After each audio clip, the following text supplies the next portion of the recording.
Hello students.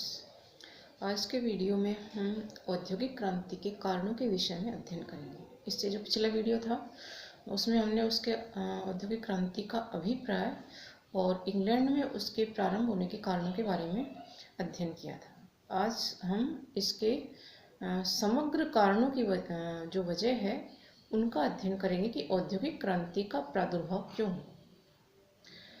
तो औद्योगिक क्रांति के कारणों में हम सबसे पहले देखते हैं कि औद्योगिक क्रांति का जो प्रादुर्भाव है उसका पहला कारण था कि पुनर्जागरण युग में मनुष्य की चेतना में जो परिवर्तन आया उसके फलस्वरूप औद्योगिक क्रांति की शुरुआत हुई।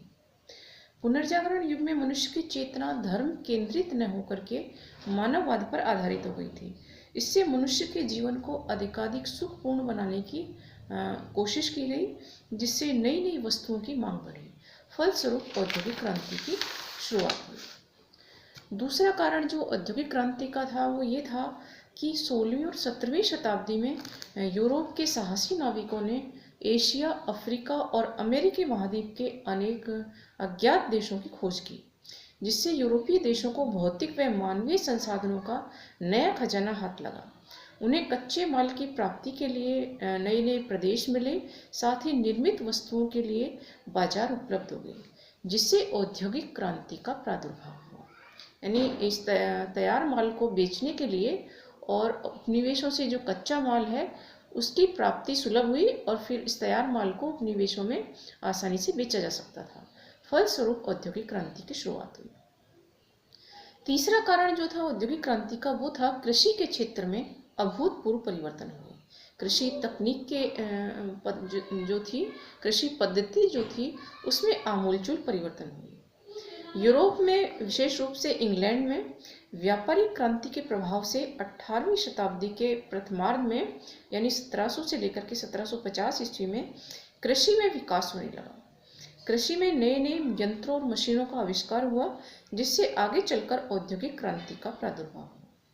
इंग्लैंड में औद्योगिक क्रांति से पूर्व ही जेथरो टल, टाउनशेंड, आर्थर यंग ने नवीन कृषि तकनीकों को जन्म दिया था। जेथरो टल ने बीज बोने की मशीन ड्रिल का आविष्कार किया। टाउनशेंड ने फसलों की अदला बदली का सिद्धांत प्रस्तुत किया तथा आर्थर यंग ने छोटे छोटे खेतों को मिलाकर बड़े पैमाने पर वृहद खेती पर जोर दिया, जिससे उत्पादन में वृद्धि हुई। फलस्वरूप औद्योगिक क्रांति की शुरुआत हुई। चौथा कारण जो है औद्योगिक क्रांति के शुरू होने का वो था जनसंख्या में वृद्धि। 18वीं शताब्दी के उत्तरार्ध में यानी 1750 ईस्वी के बाद में इंग्लैंड की जनसंख्या में अभूतपूर्व वृद्धि हुई। इसे जनसंख्या क्रांति के नाम से भी जाना जाता है। जनसंख्या की वृद्धि ने औद्योगिक क्रांति में सहायता प्रदान की, क्योंकि वस्तुओं का उत्पादन प्रेरित हुआ और साथ ही उद्योगों के लिए श्रम शक्ति भी उपलब्ध हुई। हम देखते हैं औद्योगिक क्रांति के विविध क्षेत्र जिनमें औद्योगिक क्रांति आई। औद्योगिक क्रांति का सबसे पहला क्षेत्र था जो उद्योग था वो था वस्त्र उद्योग। औद्योगिक क्रांति की शुरुआत मुख्यतः वस्त्र उद्योग से हुई। सूत काटने के लिए पहले दो साधन इस्तेमाल किए जाते थे, पहला तकली और दूसरा चरखा, लेकिन इनकी गति धीमी थी, इनसे कम मात्रा में सूत काटा जा सकता था। 1733 ईस्वी में लंकाशायर के जुलाहे जॉन के ने कपड़ा बुनने की मशीन फ्लाइंग शटल का आविष्कार किया। इससे सूत काटने की जो गति थी उसमें तेजी आई।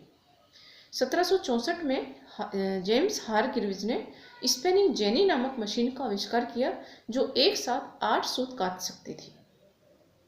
1769 ईस्वी में रिचर्ड आर्कराइट ने वाटर फ्रेम का आविष्कार किया जो जल शक्ति से चलती थी।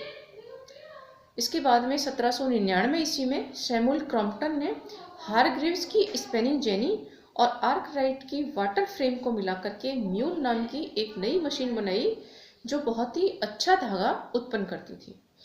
इन मशीनों के आविष्कार से सूत काटकर धागा बनाने की जो प्रक्रिया थी वो सरल हुई और साथ ही तेज भी हुई। अभी तक कपड़ा बुनने के बारे में फ्लाइंग शटल के अतिरिक्त कोई नई मशीन नहीं आई थी, लेकिन 1785 ईस्वी में कार्टराइट ने पावर लूम का आविष्कार किया, यानी शक्ति चालित करघे का आविष्कार किया। अब कताई व बुनाई मशीन केंद्रित होने से रुई की मांग बढ़ गई। अभी तक कपास से बिनौले अलग करने के लिए हाथों का ही प्रयोग किया जाता था। लेकिन ये गति बहुत धीमी थी। 1793 ईस्वी में अमेरिका वासी व्हिटनी ने कॉटन जिन नामक मशीन का आविष्कार किया जो कपास से बिनोले अलग कर सकती थी। यह मशीन 50 मजदूरों का काम अकेली कर सकती थी।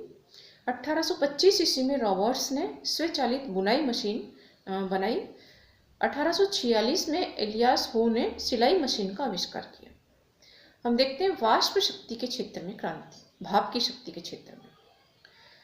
अभी तक नई नई मशीनों को चलाने के लिए जल शक्ति और पवन शक्ति का ही प्रयोग होता था, जो काफ़ी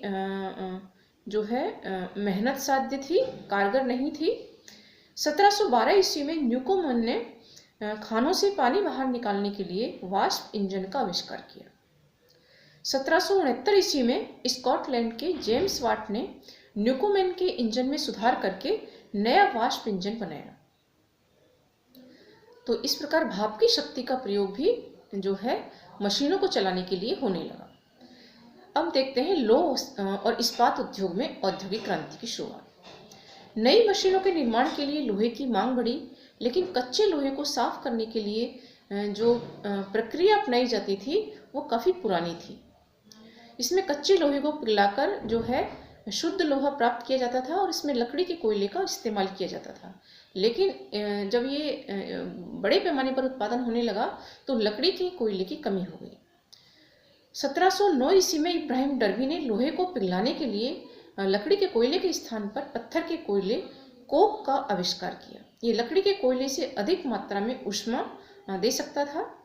1784 ईस्वी में हेनरी कोट ने लोहे को शुद्ध करने के लिए नई तकनीक पडलिंग का आविष्कार किया, जिसके द्वारा अधिक शुद्ध और अच्छा लोहा बनाना संभव हुआ। लेकिन लोहे से बनी मशीनें काफ़ी भारी होती थी, साथ ही उनमें जंग भी लग जाती थी। अतः धीरे धीरे लोहे के स्थान पर इस्पात से बनी मशीन उनका प्रयोग किया जाने लगा। इस्पात से मशीनें बनाई जाने लगी। लोहे को शुद्ध करके उसमें कुछ मात्रा में मैग्नीज, कार्बन और अन्य पदार्थ मिला करके इस्पात बनाया जाने लगा। 1856 में हेनरी बेसमर ने जल्दी और सस्ता इस्पात बनाने की विधि खोज निकाली, जिसे बेसमर पद्धति का नाम दिया गया। अब मशीनों के लिए बड़े पैमाने पर लोहे से बने इस्पात का इस्तेमाल किया जाने लगा। हम देखते हैं परिवहन और संचार के क्षेत्र में औद्योगिक क्रांति की शुरुआत। तेज गति से चलने वाले यातायात के साधनों की अब ध्यान दिया गया। इसके लिए परिवहन के मार्गों को सुधारने की तरफ ध्यान दिया गया। इसके तहत सड़क मार्ग, जल मार्ग आदि का निर्माण किया गया। जॉन मैकडम ने मजबूत सड़कों के निर्माण की विधि खोज निकाली, जिसे मैकडम पद्धति कहा गया, मैकडम सड़कें कहा गया। 1807 ईस्वी में रॉबर्ट फुल्टन ने वाष्प चालित नौका क्लेमोंट का आविष्कार किया, जिसने जल परिवहन के क्षेत्र में क्रांति ला दी। 1814 ईस्वी में जॉर्ज स्टीफेंसन ने वाष्प इंजन रॉकेट का आविष्कार किया। यह लोहे की पटरी पर चल सकता था और गाड़ियों को खींच सकता था। 1830 ईस्वी में स्टीफेंसन के वाष्प इंजन के कारण मैनचेस्टर से लिवरपूल के बीच में प्रथम रेलगाड़ी चली थी। 1880 ईस्वी में गैसोलीन अर्थात पेट्रोल इंजन के आविष्कार ने सड़क परिवहन के क्षेत्र में क्रांति ला दी। परिवहन के साथ साथ संचार के क्षेत्र में भी क्रांति आई। 1840 ईस्वी में अमेरिका के सैमुअल मॉर्स ने टेलीग्राम या तार यंत्र का आविष्कार किया। 1876 में अमेरिका के ग्राहम बेल ने टेलीफोन का आविष्कार किया, जिससे संचार व्यवस्था बहुत ही तीव्र गति हुई इसकी। 1901 ईस्वी में मार्कोनी ने बेतार के तार का आविष्कार किया, जिसने संचार के क्षेत्र में अद्भुत क्रांति ला दी। हम बात करते हैं कृषि के क्षेत्र में औद्योगिक क्रांति। जेथरो टल ने बीज बोने की मशीन ड्रिल का आविष्कार किया था, जिससे बीज बड़े पैमाने पर खेती होने लगी। टाउनशेंड ने भूमि की उर्वरता को बढ़ाने के लिए फसलों की अदला बदली का सिद्धांत प्रस्तुत किया था। आर्थर यंग ने छोटे छोटे खेतों के स्थान पर बड़े पैमाने पर यानी छोटे छोटे खेतों को मिला करके वृहद खेती पर बल दिया था। 1834 ईस्वी में साइरस मैककॉर्मिक ने फसल काटने की मशीन का आविष्कार किया था। इस तरह कृषि पद्धति में भी, कृषि की जो तकनीक थी, प्रणाली थी, उसमें भी अभूतपूर्व परिवर्तन हुए, जिसके फलस्वरूप कृषि में तेजी से उत्पादन बढ़ा। हम बात करते हैं औद्योगिक क्रांति के परिणाम। औद्योगिक क्रांति के जो परिणाम थे, कुछ परिणाम सुखद थे जबकि कुछ परिणाम दुखद भी थे। हम बात करते हैं औद्योगिक क्रांति के आर्थिक परिणामों की। तो औद्योगिक क्रांति का जो सबसे पहला परिणाम था वो ये था कि इससे उत्पादन और वाणिज्य में अभूतपूर्व वृद्धि हुई। औद्योगिक क्रांति के फलस्वरूप औद्योगिक मिलों में, कारखानों में वस्तुओं का उत्पादन तेजी से बढ़ा, जिसके फलस्वरूप अंतर्राष्ट्रीय व्यापार वाणिज्य में वृद्धि हुई। औद्योगिक क्रांति का जो दूसरा जो हानिकारक परिणाम था वो ये था कि इससे घरेलू और कुटीर उद्योग धंधों का विनाश हो गया। औद्योगिक उत्पादन में मशीनों के प्रयोग से घरेलू कुटीर उद्योग जो थे उनका विनाश हुआ, जिससे बहुत से कुशल कारीगर बेरोजगार हो गए। तीसरा आर्थिक परिणाम जो औद्योगिक क्रांति का वो ये था कि इसकी वजह से नगरों का विकास हुआ। औद्योगिक क्रांति के फलस्वरूप जनसंख्या का गांवों से शहरों में नगरों की तरफ पलायन हुआ, जिससे मैनचेस्टर, बकिंघम, लीड्स आदि नगरों का विकास हुआ। इसके बाद हम देखते हैं औद्योगिक क्रांति के फलस्वरूप औद्योगिक पूंजीवाद का विकास हुआ। औद्योगिक पूंजीवाद एक नई टर्म थी। इससे पहले व्यापारिक पूंजीवाद का जन्म हुआ था। व्यापारिक पूंजीवाद का बोलाबाला था। औद्योगिक पूंजीवाद का मतलब था कि उद्योगों में अधिकाधिक पूंजी निवेश करके लाभ अर्जित किया जाता था और फिर वापस इस लाभ को उद्योगों में निवेश कर दिया जाता था, जिससे औद्योगिक क्रांति के फलस्वरूप इस औद्योगिक जो पूंजीवाद था उसकी नींव पड़ी। हम देखते हैं औद्योगिक क्रांति के सामाजिक परिणाम। औद्योगिक क्रांति का जो सामाजिक परिणाम था वो ये था कि इससे जो है वर्ग संघर्ष की शुरुआत हुई। पूंजीपति वर्ग और श्रमिक वर्ग दोनों में अपने अपने हितों के लिए औद्योगिक क्रांति के फलस्वरूप समाज में श्रमिक वर्ग का उदय हुआ, जो एक निश्चित मजदूरी के बदले कारखानों में निश्चित घंटे तक काम करता था। ये कृषि दासों से भिन्न था तथा किसी भी स्थिति में अपने मालिक से बंधा हुआ नहीं था। औद्योगिक क्रांति के फलस्वरूप जो है श्रमिक समस्याएं पनपी, श्रमिक आंदोलनों की शुरुआत हुई और इसी के फलस्वरूप मजदूर वर्ग और जो है पूंजीपति वर्ग उसके शुरुआत हुई। हम देखते हैं औद्योगिक क्रांति के राजनीतिक परिणाम। औद्योगिक क्रांति के राजनीतिक परिणाम भी अभूतपूर्व थे। नवसृजित सामाजिक वर्गों ने, जिनमें श्रमिक वर्ग भी शामिल था, राजनीतिक भागीदारी की मांग की। फलस्वरूप श्रमिक आंदोलन हुई। राजतंत्रात्मक और कुलीन तंत्रात्मक सरकारों का विरोध किया गया। आर्थिक राष्ट्रवाद का उदय हुआ।